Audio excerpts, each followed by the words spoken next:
There are a ton of recipes that go viral online, and I want to see if they're really as good as they look, if they really should be going viral, if they're living up to their claims. Now, I want to preface this video by saying this is just for fun. I am sharing my opinions, of course, but just in fun, just trying it out. I'm veganizing most of these as well.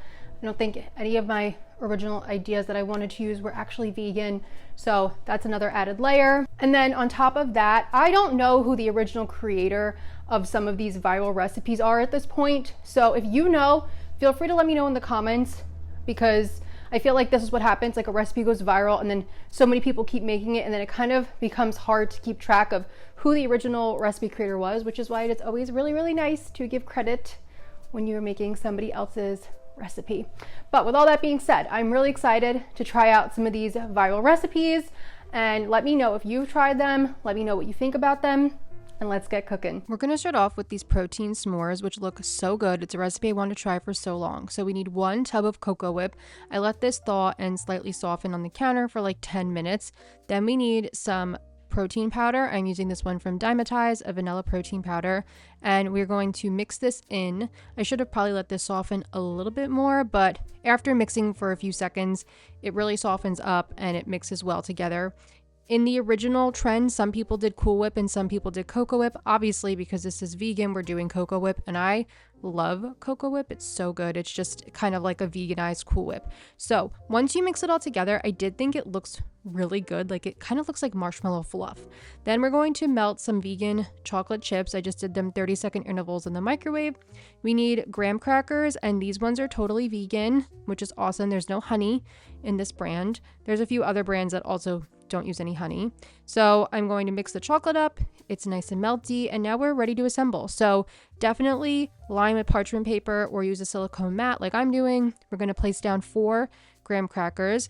Then I'm going to spread the melted vegan chocolate over top. So you can see this is a really simple recipe. There's no cooking involved, no baking, which is really nice for summer coming up. And we're going to spread it out over the graham crackers. This was probably the most difficult part, is just spreading it out on top of everything, but so simple and easy to do. And then once I had a good base, I'm ready to go in with my vegan marshmallow cocoa whip filling. They really do look like little clouds of marshmallow fluff. It's pretty cool. And then we're just going to dollop that on there and then spread it out as best I can with a spatula. And this was kind of sticky and a little hard to do, but once I got it to a good position, then I will add the rest of the graham crackers on top. So I'm just layering those graham crackers over the top and then kind of pressing and sealing it down just to make sure everything is all together. We're going to pop this in the freezer overnight and we'll see it tomorrow. So it's the next day. Everything was nice and frozen. We were ready to go, and it kind of looks like melted out marshmallow. It is really cool. I do think the idea behind this recipe is really cool, and you could see it's really frozen. It's all in one block. And then I tried to break it at first, but it was not breaking, so I didn't want to force it. So I just used a really sharp knife and I cut it into quarters first, and then you can either leave it in quarters, but I'm going to cut it in half and make 8 pieces instead. So you get 8 of these nice little squares, and they look so good. That looks like ice cream in the middle or something. It's absolutely delicious. They're really fun. They're really cool, but let's see what my thoughts were on them. Let's see if they live up to the hype. Let's test them and let's try them out. All right, let's talk about the protein s'mores. Here's the thing. If you watch my What to Eat in a Days, if you watch my food preps, you know I love to get in a lot of protein. I'm aiming for like 130 to 140 grams of protein per day. So I am all for a protein dessert, a protein sweet treat, like my Ninja Creamies. They keep me going, whatever. So I was really excited to try this recipe, but then when I calculated out the protein amount, it's really not that high. And so here's my thing, and this is how I kind of learned to deem something as high protein. Let's say something has 100 calories. If you divide it by 10, the protein amount should then be 10 grams. Or as close to 10, you know, we could deal with like 8 or 9 as well, but 10 plus is like ideal. So for these s'mores, high protein, for these protein s'mores, the 1 square is 200 calories and the protein amount is about 4.5 grams of protein.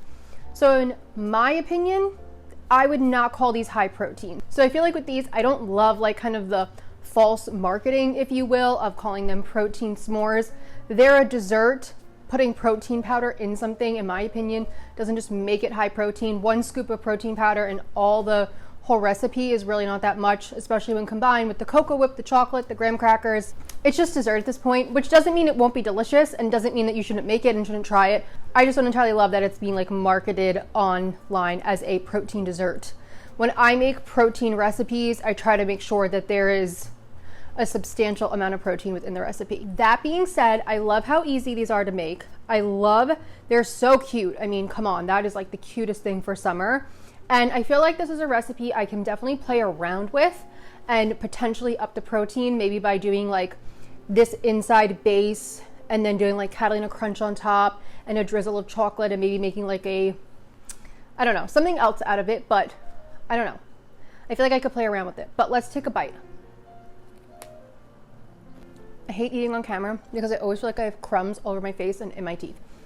Okay, taste is 10 out of 10. This is delicious. I mean, this is so good. It's like a little ice cream treat bar. It's so good. If this was just kind of like sold as like, make s'mores, like frozen s'mores recipe, I don't know. I just don't love that it's being marketed as like a protein thing, because for me, I don't think it has that much protein. There's some protein, of course. We'll take protein anywhere we can get it, but it is really good. This is one I've wanted to make for a while, a veganized version of the beef and cottage cheese bowl. So we need some vegan ground beef crumbles. I'm using these one from Field Roast. I'm pretty sure they're new.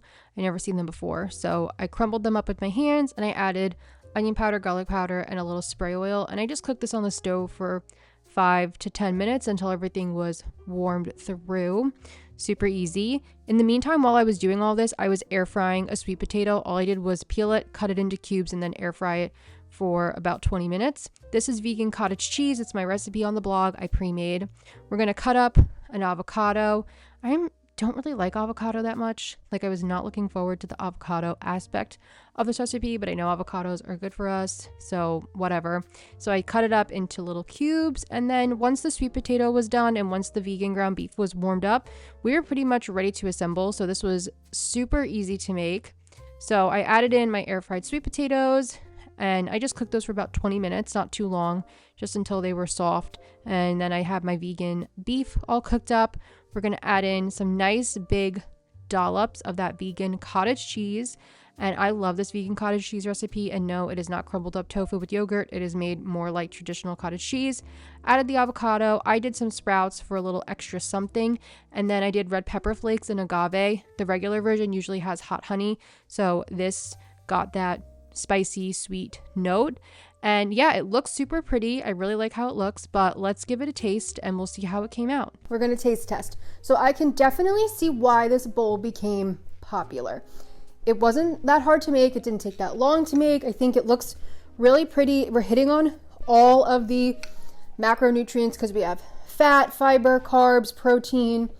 And because I air fried the potatoes, the sweet potatoes, it only took me, I don't know, maybe 30 minutes to make this whole dish from start to finish, which is so funny because I came home from the gym and I was starving and I was like, this is gonna take me forever to make, but it didn't. It was super easy. So let's do a taste test. I want to try to get like a little bit of everything in one bite because I feel like that's kind of the whole point. Salty, sweet, savory. Hopefully that's focused, not on me. There we go, I think. Okay. Oh, I just got red pepper flake up my nose. It's delicious. I mean, I kind of had a feeling I was going to like this because it's, like I said, it's hitting on all the flavor notes. I mean, what's not to like? But I definitely recommend making this one. This is a thing I could see myself eating. I mean, I love bowls. This is just a fun combination of things. So yeah, I like this. I think it went viral for good reason. I think it's delicious. For our last recipe, we're making the crispy smashed potato salad, which has looked so good. So we're going to start by boiling some Yukon Gold potatoes. These are smaller ones, obviously, and this was a whole bag of them. There's probably like 15 in there. So I boiled these for about 30 to 40 minutes until they were fork tender. Then I'm going to throw them onto a baking pan, and I was dealing with them because they were kind of hot. So be careful while you do this. And then the fun part is that we're going to take a glass or something flat bottomed, and we're going to smash them. Smashing them increases the surface area. It makes more of the potato get crispy. I love smashed potatoes. They're really fun. They've been around for a while, so they're super easy to make. So I just smashed them, and don't worry if when you smash them it kind of clumps up into little pieces. It's fine because those get even crispier. So once they're all smashed, we're going to drizzle this with some olive oil, and then I kept it super simple and did salt and pepper. I put these in the oven at about 425 degrees Fahrenheit for like 45 minutes to an hour. I was constantly checking them. I flipped them halfway through, and we just want to let these cook and get crispy. In the meantime, we're going to make the yogurt sauce aspect. I'm using foragers here, so we're just going to go in with some nice big scoops of that. Then we need some herbs, so we're going to do chives. I didn't really measure any of this. I just kind of eyeballed it, and I'm using my herb scissors that my sister got me for Christmas, which are coming very in handy. And then we're going to go in with some dill, and we're going in with green onion. And these little herb scissors have like this comb that come with it. Look how funny. So then you could push the herbs out. It's so cute, but I really like it. It works really well. Then I'm going to cut up 1 clove of garlic into nice little pieces. We're going to pop that in the bowl, and then we're going in with the juice of 1 lemon. I did see some recipes also used red wine vinegar. Some used a little bit of mayo, or you could use vegan mayo, obviously. So everyone's kind of a little bit different. And then I wanted to have in a little bit of heat, so I cut up some pickled jalapeno to throw in there because I like a little bit of spice in the background, and I think it adds dimension to the flavor profile of this. We're going to mix it all up, and we're also going to add in some salt, and I did garlic powder because honestly the raw garlic does not add the same flavor that the garlic powder adds, so I felt that I needed both in this situation. And then we're going to add in our crispy cooked potatoes. You can see they got really nice color, really nice caramelization, really good. And once we get all those potatoes in there, we're just going to mix them up and coat them in our sauce that we made for the potato salad. And that's really it. Super easy to make. I wasn't entirely sure if you eat this warm or cold, but it kind of just becomes room temperature because one thing is hot and one thing is cold. So yeah, it looks like this. Let's plate some up and give it a taste and see if it's worth it. For our last recipe, we're going to be making one I've wanted to try for a very long time now because I don't love potato salad. Like mayo based salads are like not my thing. Like, you know, like mac salad, potato salad, things like that. I don't like it. Even using the vegan mayo, I still don't like it. But I love vegan yogurt sauces. So when I saw everybody doing these crispy potato salads, I was like, okay, this sounds really good and something I can get behind. We did it. And yeah, overall, it's not hard to make. It was the most time consuming one. It takes the longest because you have to boil the potatoes, then you smash them, then you roast them. So all in all, this took like over an hour to make. It was the most time intensive. So I didn't follow anyone's recipe. I just obviously like watched a few videos, took how it was made and made my own little variation. So let's give it a try. So flavor is delicious. I love this. The yogurt sauce, like the vegan yogurt sauce on here is kind of like a tzatziki. So good, so flavorful. We went through all that work of making the potatoes, smashing the potatoes and everything just to coat them in a yogurt sauce and have them be not crispy anymore. Maybe I should have cooked the potatoes longer, but I did cook them for an hour. They were crispy when they came out. The minute you cover something in a sauce or something like that, it's gonna soften. I just feel like to go through all that work, you could just boil the potatoes and boil them and cut them into pieces and like make more traditional potato salad with it instead of making them crispy and smashed. I did see that Liz Mew used, hey, Bella, my little 6-pound Shih Tzu is always the guard dog. I did see that Liz Mew used tater tots, and I wonder if that works better for keeping it crispier longer. But I mean, the second you put something in this, it's just gonna soften. So flavor is 10 out of 10. That's delicious. I'm definitely gonna eat all of it.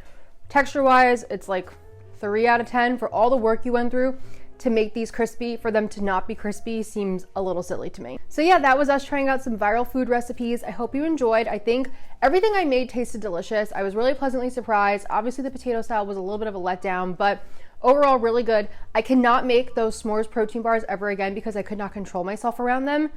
They were so good and I just kept eating them and eating them. So they have to be banned from the house, I guess, but they're delicious. I loved the vegan beef bowl, cottage cheese beef bowl, whatever, that whole ding. So Lots of fun stuff. If you like this video, if you like me doing this, let me know in the comments. We could always do a part 2, a part 3, a part 4. There's a million viral recipes I want to try and want to do. So I hope this was fun. I will link in the description box either like just the overall trend of these videos, because like I said, I didn't use anybody's one specific recipe, and it's hard to entirely tell where trends originate if everyone's not properly giving credit. So I don't even really know who started these things, but again, I'm not taking credit for any of them. So thank you so much for watching. Thank you so much for being here. If you want to watch more videos, I will have things on the screen right now. Watch some more, and I'll see you soon with more videos. Bye.